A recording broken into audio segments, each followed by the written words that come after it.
The yard fell silent the moment the old wheelchair rolled across the concrete. Everyone knew him only as Cripple Joe. Quiet, slow, a ghost nobody paid attention to. That's why the bullies picked him. A foot shot out from behind the weights bench. Joe's chair jolted, flipped, and he crashed onto the concrete, metal scraping. Laughter exploding across the yard. "Get up, old man. Should have stayed in the hospital." Joe didn't shout, didn't fight, didn't even look at them. He just pressed his palms into the dirt. Slow, steady, deliberate. Like a man who'd done this 1,000 times before. Then the bullies noticed something strange. The laughter stopped. Not because of the guards, but because inmates across the yard were standing up at the same time. One by one. From every corner. From every block.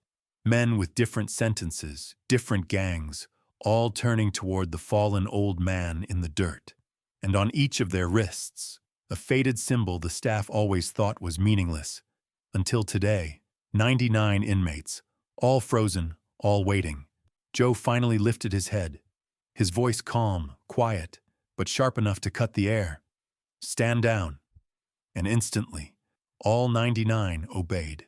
The bullies' smirks vanished, because the man they thought was helpless wasn't Cripple Joe at all. He was their commander, the founder of the most feared inmate brotherhood in the entire prison system. And today, every one of his men answered the call. Stay with me until the end, because what happens next in this yard will flip the entire prison hierarchy upside down. Before we begin, don't forget to like this video, hit subscribe, and comment where you're watching from. Now let's get started. To understand how this moment changed everything, you need to know who Joseph Martinez really was before that wheelchair became his reality. Because the man sitting in the dirt wasn't always powerless. He wasn't always quiet. And he definitely wasn't someone you could push around without consequences. 3 years earlier, Martinez had been the most dangerous man in Riverside State Penitentiary. Not because he was the biggest or the loudest, but because he understood something most inmates never figured out. Power isn't about throwing punches. It's about knowing when not to throw them. It's about building something that lasts longer than your sentence. Martinez had arrived at Riverside with a 20-year stretch for armed robbery. The first week, he watched. He studied. He saw how the yard worked, how the gangs divided territory, how respect was earned and lost. Most new inmates tried to prove themselves immediately, picking fights, making noise, demanding attention. Martinez did the opposite. He found the forgotten men, the ones nobody cared about, the lifers who'd given up hope, the older inmates who'd been written off by their own families, men who'd been invisible for so long, they'd forgotten they existed at all.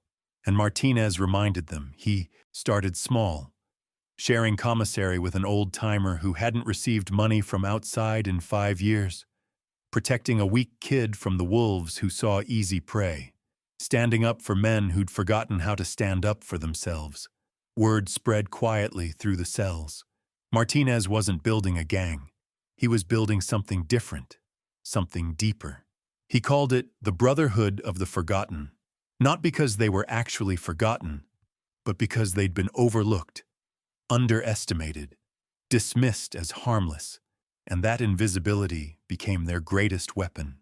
The symbol they carved into their skin was simple. A small circle with 99 dots inside.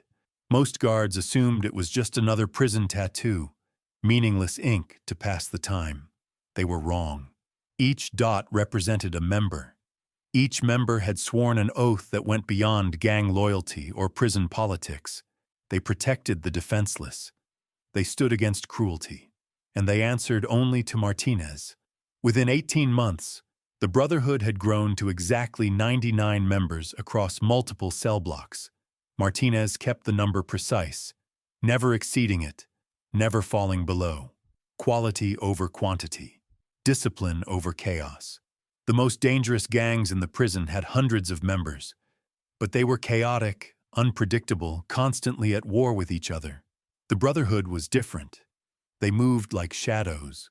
They struck like lightning, and they never left evidence behind. When the Aryan Brotherhood tried to shake down a 70-year-old man for his medication money, they woke up with broken ribs and no memory of how it happened. When the Latin kings decided to target a young inmate for refusing to join their ranks, 3 of their leaders mysteriously ended up in the infirmary with injuries that couldn't be explained.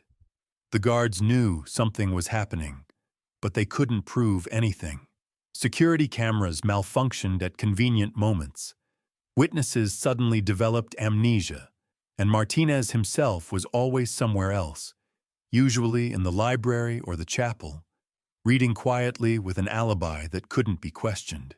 But power in prison is fragile. It shifts like sand, and Martinez learned that lesson in the most brutal way possible. The accident happened on a Tuesday morning in the machine shop. Martinez was supervising a work detail when a hydraulic press malfunctioned. Later investigations would blame faulty maintenance, but everyone knew the truth. Someone had tampered with the safety mechanisms. Someone wanted Martinez gone. The press came down faster than anyone expected. Martinez threw himself forward to push a younger inmate out of the way, taking the full impact across his spine. The sound of breaking bones echoed through the workshop like gunshots. When the medical team arrived, Martinez was conscious but paralyzed from the waist down. The doctors said he'd never walk again. The warden secretly celebrated, thinking the Brotherhood would crumble without their leader. The other gangs circled like vultures, waiting to claim territory that had been untouchable for 2 years. They were all wrong. From his hospital bed, Martinez made a decision that would define everything that followed. He wouldn't step down. He wouldn't retire. He wouldn't disappear into the background like every other inmate who'd lost their physical power. Instead, he would become invisible, in plain sight. When he returned to general population 3 months later, everything had changed. The man who'd once commanded respect through presence now moved through the prison like a ghost. The wheelchair made him appear weak, vulnerable, harmless. Guards relaxed their vigilance around him. Other inmates dismissed him as finished. Washed up, no longer a threat. Perfect. Martinez played the role flawlessly. He spoke softly. He moved slowly. He kept his eyes down and his voice low. To everyone watching, Crippled Joe was exactly what he appeared to be. A broken old man counting down his remaining years. But in the shadows, the Brotherhood remained intact. More disciplined than ever. More loyal than before. Because their leader had proven something remarkable. He'd shown them that true power isn't physical. It's psychological. It's about understanding that sometimes the most dangerous position is the one nobody suspects. The 99 members continued their work, protecting the weak, punishing the cruel, maintaining order in a world built on chaos. But now they operated with complete invisibility, guided by a commander who'd mastered the art of being overlooked. For 2 years, it worked perfectly. Martinez rolled through the yard each morning, drawing no attention, causing no trouble. The guards saw him as harmless. The gangs forgot he existed.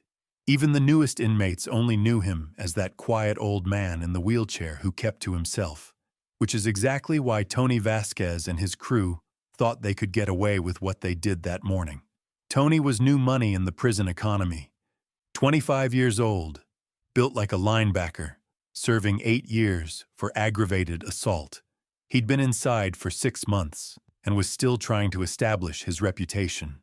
His crew consisted of 3 other young inmates, all desperate to prove themselves, all looking for an easy target to demonstrate their willingness to use violence. They saw Martinez rolling across the yard alone, moving slowly toward the library like he did every Tuesday morning. An old man in a wheelchair, no backup, no protection. The perfect victim for their message to the rest of the prison. What they didn't know was that 99 pairs of eyes were watching from every corner of that yard. What they couldn't see were the subtle hand signals passing between members who'd spent years perfecting their silent communication. What they didn't understand was that they weren't attacking a helpless old man. They were declaring war on the most disciplined fighting force the prison system had ever seen. And in that moment of perfect silence, Tony Vasquez felt something he hadn't experienced since his first night behind bars. Fear, raw, primal terror that started in his chest and spread through his limbs like ice water. Because suddenly, the dynamics of everything had shifted. The predator had become prey. Martinez slowly pushed himself up from the dirt, his arms steady despite the fall. Dust clung to his prison uniform, but his eyes remained calm, calculating. He didn't need to raise his voice. He didn't need to make threats. The 99 men standing motionless around the yard were threat enough. Tony's crew shuffled backward, their earlier confidence evaporating like morning mist. Jake Morrison, the loudest of the group, tried to salvage the situation with nervous laughter. "Come on, old man, we were just having some fun. No harm done, right?" Martinez studied him with the patience of a man who'd learned to measure every word, every gesture, every breath. "Fun," he repeated, the word hanging in the air like a blade. "Tell me, Morrison, what's your definition of fun?" The question was simple, but something in Martinez's tone made it feel like a trap. Jake's mouth opened and closed without sound. Around them, the yard had become a theater, and every inmate knew they were witnessing something that would be talked about for years. "Because my definition," Martinez continued, never breaking eye contact, "involves mutual participation, mutual respect. What you just did." He paused, letting the silence stretch until it became uncomfortable. "That wasn't fun. That was stupidity." One of the Brotherhood members, a massive man with graying temples and scars that told stories of decades inside, took a single step forward, not threatening, not aggressive, just a reminder that Martinez wasn't alone, that he'd never been alone.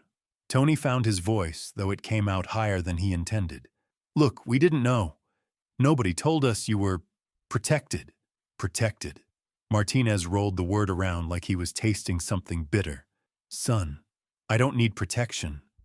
I am protection. For every man in this yard who can't protect himself. For every inmate who gets preyed upon by people like you." The teaching moment had begun, though Tony didn't realize it yet. Martinez had perfected this approach over the years. Violence was easy, quick, satisfying in the moment. But education lasted longer, changed behavior, created lasting respect instead of temporary fear. "You want to know how this works?" Martinez asked, his voice carrying across the silent yard. "You want to understand the rules you just broke?" Tony nodded, not trusting his voice. "Rule 1. In my yard, strength protects weakness. Always. No exceptions. Rule 2. Respect is earned through character, not violence. Rule 3. There are consequences for every action, and those consequences are always proportional." As he spoke, more Brotherhood members shifted positions subtly, not threatening, but repositioning themselves throughout the yard with military precision. Guards in the towers had noticed the unusual stillness, but couldn't identify any specific violation of prison rules. Everyone was standing. Everyone was quiet. No weapons visible, no obvious aggression. But the tension was thick enough to cut. Martinez wheeled closer to Tony, close enough that only the young man could hear his next words. "You have two choices, son. Walk away from this moment as a student, or walk away as an enemy. Students learn from their mistakes. Enemies discover that this prison has a very long memory." The psychological pressure was masterful. Tony was trapped between backing down and appearing weak to his crew, or escalating against an opponent who clearly held advantages he couldn't see or understand. Either choice carried consequences he wasn't prepared for. "I choose student," Tony said finally, the words barely above a whisper. Martinez nodded approvingly. "Smart choice. Your first lesson starts now. Help me back into my chair." The request was brilliant in its simplicity. It forced Tony to acknowledge what had happened, to take responsibility, to physically demonstrate his submission to the new hierarchy. More importantly, it did so in a way that offered him a path to redemption rather than destruction. Tony's hands shook slightly as he reached for the wheelchair, riding it with more care than he'd ever shown anything in his life. Martinez transferred himself back into the seat with practiced efficiency, never showing strain or effort despite the physical demands of the movement. Lesson 2, Martinez said once he was settled. Power isn't about what you can destroy. It's about what you can build, what you can protect, what you can create that lasts longer than your sentence. The Brotherhood members began to disperse slowly, their point made without a single punch thrown or threat uttered. The demonstration was complete, the message delivered. The balance of power in the yard had been recalibrated, and everyone understood their place in the new order. But Martinez wasn't finished. Lesson 3, he said, loud enough for the entire yard to hear. Every man in this place deserves dignity. Every man deserves respect. And every man deserves the chance to be better tomorrow than he was today. That includes you, Vasquez. That includes all of you. The words carried weight because they came from someone who'd proven his strength, then chosen mercy. From someone who'd had every reason to respond with violence but had chosen education instead. The respect that followed wasn't born from fear of retaliation, but from recognition of genuine leadership. As the normal rhythm of yard time resumed, inmates approached Martinez throughout the morning. Some offered quiet apologies for not intervening sooner. Others expressed gratitude for the restraint he'd shown. A few, including some of Tony's former allies, asked about the possibility of earning that small circular tattoo themselves. The Brotherhood didn't recruit. They never had. But they accepted those who proved themselves worthy through actions, not words. Through character demonstrated over time, not promises made in moments of crisis. Tony Vasquez spent the rest of that day in deep thought, replaying the morning's events and trying to understand what had really happened. He'd come to prison thinking he understood power, thinking he knew how to survive, thinking he could build his reputation through intimidation and violence. Instead, he'd encountered something he'd never seen before, a different kind of strength, a different model of leadership, a different way of being a man.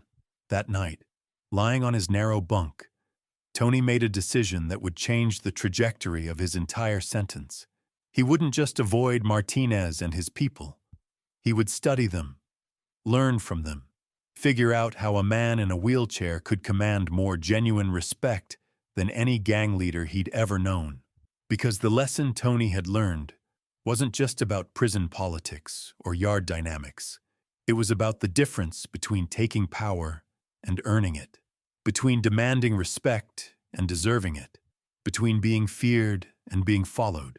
And in a place where most men counted down days until freedom, Martinez had created something worth building toward, something that gave meaning to time that would otherwise be wasted, something that transformed punishment into purpose.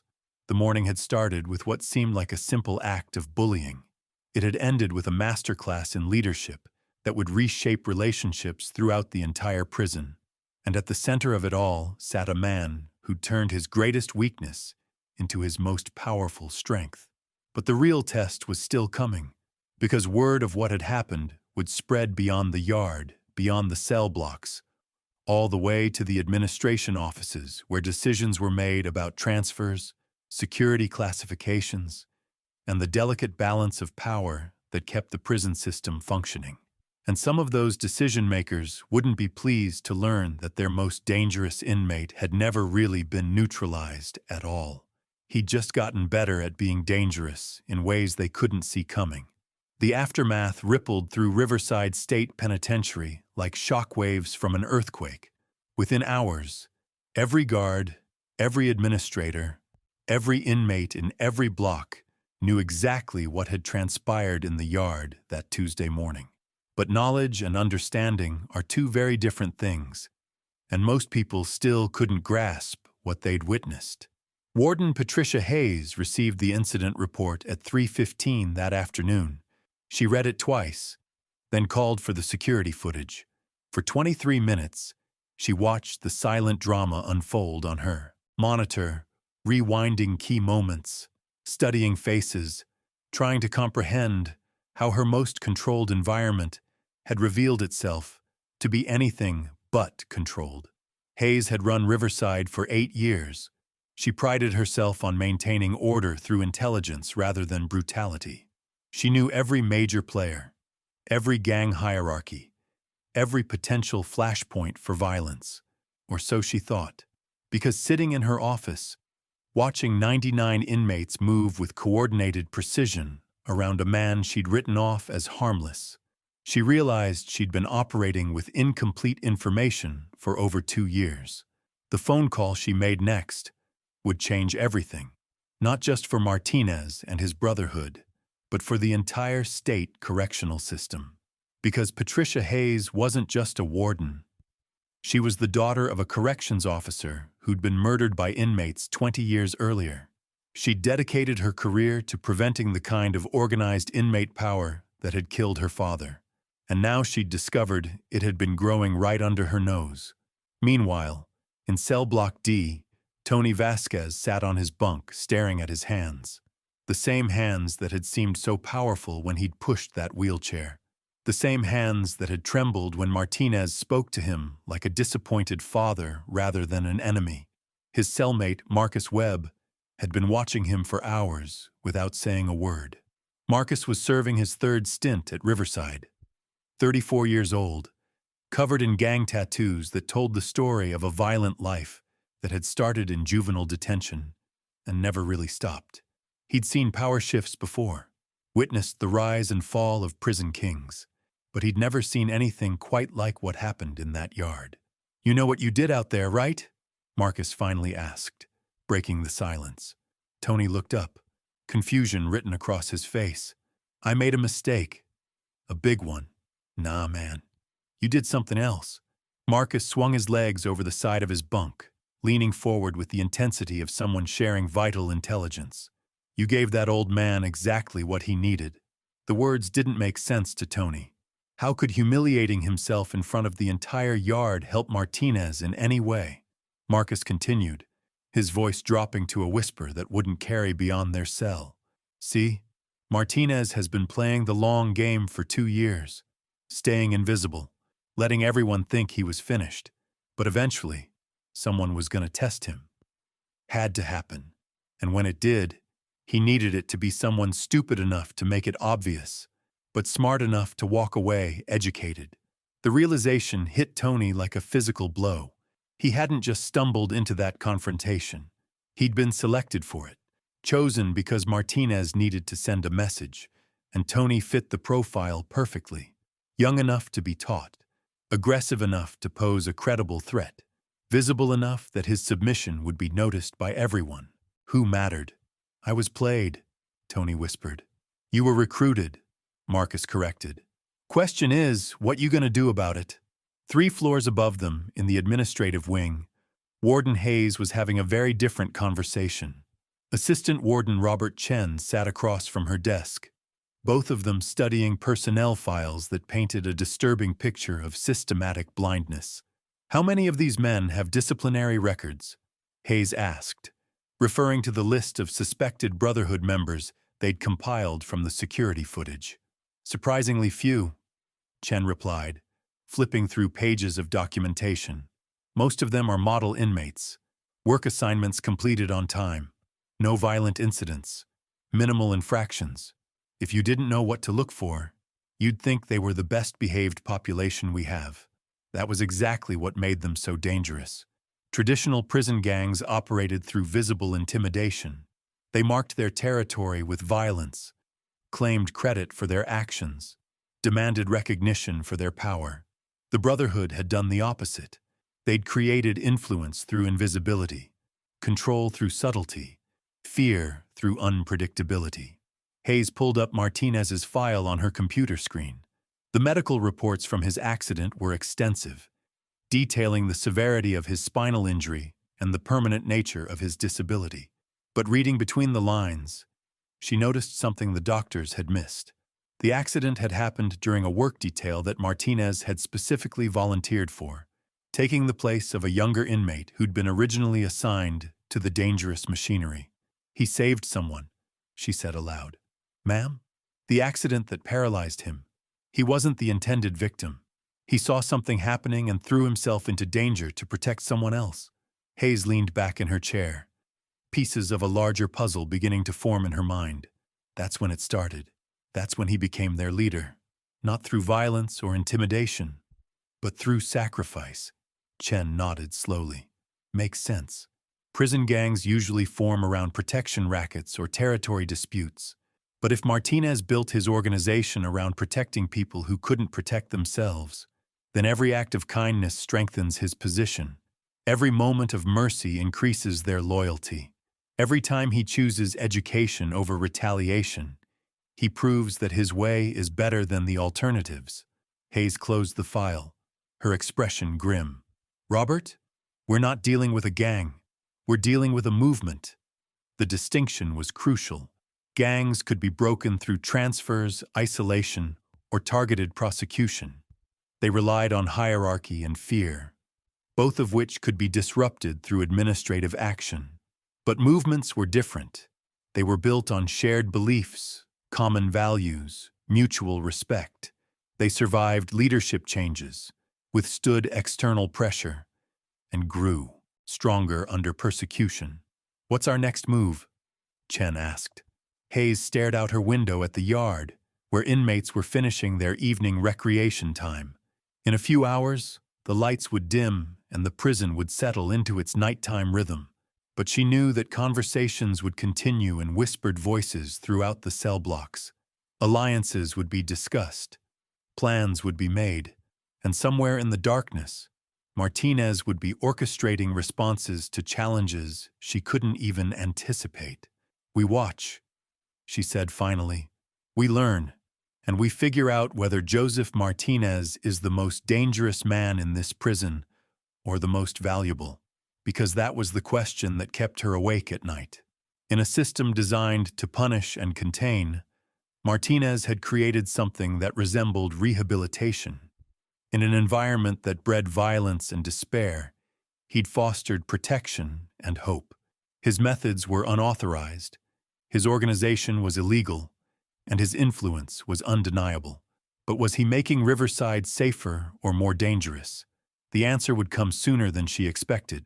Because 3 states away, federal investigators were compiling evidence for a massive racketeering case that would sweep through multiple prison systems. And one of their primary targets was an organization they'd been tracking for months without understanding its true nature. An organization marked by a simple tattoo of 99 dots in a circle.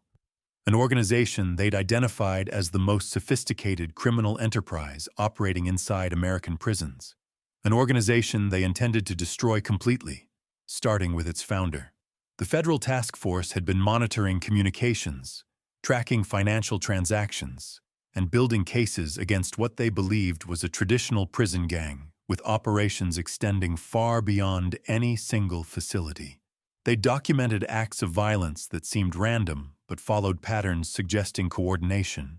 They'd traced commissary transactions that resembled money laundering.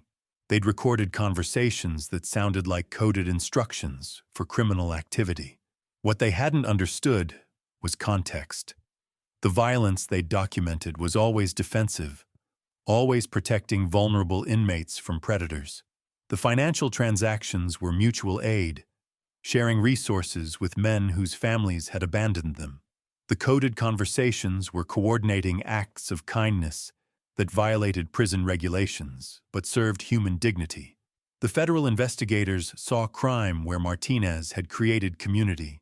They saw conspiracy where he'd built compassion, and they were preparing to prosecute him under laws designed to combat organized criminal enterprises. Back in Cell Block D, Tony Vasquez made a decision that would echo through the corridors of Riverside for years to come. He pulled out a piece of paper and began writing a letter. Not to his family, not to his lawyer, but to Joseph Martinez. A letter asking for guidance. A letter requesting education. A letter that would begin his transformation from predator to protector. Because Tony had learned something in that yard that morning. He'd learned that strength without purpose is just destruction waiting to happen. That power without responsibility is just another form of weakness. That respect earned through fear disappears the moment the fear does, but respect earned through character lasts forever. The letter was simple, direct, honest. It acknowledged his mistake, expressed genuine remorse, and asked for the chance to become better. Tony folded it carefully, knowing that passing it to Martinez would mark the beginning of something he'd never experienced before. The chance to be part of something larger than himself, something that mattered, something that would give meaning to the years he had left to serve. As he sealed the envelope, Tony thought about the choice Martinez had given him that morning. Student or enemy. He'd chosen student in the moment, but now he was choosing it for real, for the long term, for the rest of his sentence and whatever came after. Because he'd seen what real leadership looked like. He'd witnessed the difference between taking power and earning it, and he wanted to learn how to become the kind of man who could command respect without demanding it, who could create change without causing chaos, who could build something that outlasted the circumstances that created it. The letter would reach Martinez before lights out, and in the morning, Tony Vasquez would begin the most important education of his life, an education in how to transform punishment into purpose, how to turn time served into time invested, how to become the kind of man the world needed more of rather than less of. But first, the federal agents would arrive, the indictments would be unsealed, and the brotherhood would face its greatest test yet. Because sometimes, doing the right thing in the wrong system makes you the enemy of people who should be your allies. And sometimes, standing up for what's right means standing against everyone else who's supposed to be on your side. On your side. The investigation that would change everything began with a single photograph taken by a correctional officer's cell phone. Officer Derek Sullivan had been working the yard detail for 6 months when he captured what he thought was just another routine incident. An inmate in a wheelchair surrounded by other prisoners. Nothing unusual by prison standards. But when that photo landed on the desk of FBI Special Agent Maria Santos 3 weeks later, it triggered an investigation that had been building for over a year. Santos specialized in organized crime within correctional facilities, and she'd been tracking unusual patterns across multiple state prisons. Financial irregularities that didn't match typical gang operations. Disciplinary reports that seemed too clean, too coordinated. And, now, this photograph that showed something she'd never seen before. 99 men standing in perfect formation around a single wheelchair. Santos pulled up her case files, cross-referencing the facial recognition software with inmates she'd been monitoring across different facilities. The results sent a chill through her office. 37 of the men in that photograph had prior connections to individuals she'd flagged in other prisons. Men who'd been transferred, released, or moved through the system, but who all shared one common element, a small circular tattoo with dots inside. The federal task force meeting convened at 7 in the morning in a sterile conference room in downtown Sacramento. Santos spread photographs across the table like she was laying out evidence for a murder trial. In a way, she was, because what she'd discovered threatened to unravel everything law enforcement thought they knew about prison organization. "Gentlemen, we have a problem," she began, her voice cutting through the morning coffee conversations. "What we're looking at isn't a gang, it's a network, and it's been operating under our noses for at least 3 years. Agent Thomas Mitchell, a 20-year veteran of organized crime investigations, studied the photographs with growing concern. He'd seen plenty of prison gangs rise and fall, but this was different. The coordination was too precise, the reach too extensive, the methods too sophisticated. "Talk to me about leadership structure," he said. Santos clicked her remote, and the wall monitor displayed a complex organizational chart. At the center sat a single photograph of Joseph Martinez in his wheelchair. Lines connected him to inmates across 6 different states, 17 different facilities, and hundreds of documented interactions that painted a picture of unprecedented criminal coordination. But sometimes the most powerful lesson isn't about the man who commands respect from 99 followers. It's about the choice every single one of us faces when we see someone defenseless being hurt. Martinez didn't become a leader because he was strong. He became a leader because when it mattered most, he chose to protect instead of profit. He chose mercy over revenge. He chose to build something that would outlast his sentence and transform lives long after the prison gates closed behind him. That morning in the yard, Tony Vasquez learned that real power isn't about who you can knock down. It's about who you're willing to lift up. And maybe that's a lesson worth remembering, whether you're behind bars or walking free. Because sometimes the greatest strength comes from the most unexpected places.